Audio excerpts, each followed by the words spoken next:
әлем жаңа технологияға, модернизацияға ұмтылуда. Жаңаға тамсанамыз деп, ескінің жарамдысын ұмыт қалдырып жатқан секілдіміз.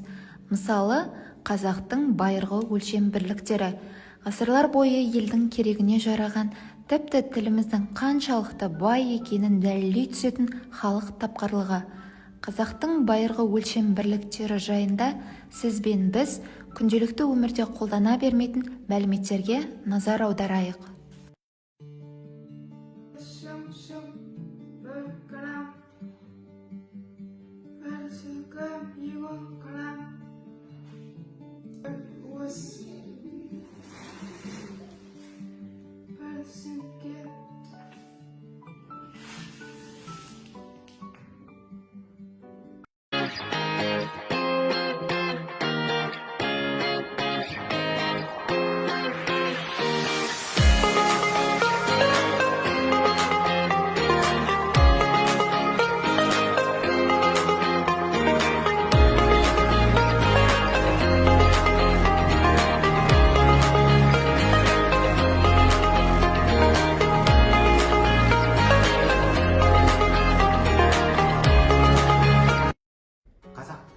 Бар өлшемдер, сөзімді менің көкемдер, елі қағыз қадам, бар қазақша нағыз өлшемдер. Таксы жаман арасы, бесілі деп өлшемдер.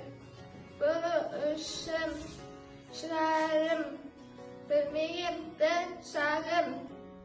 Кейін етіп ойымдар, Ескі өздеренді мұн екен, бұл өздеренді демейік. Есілен сау!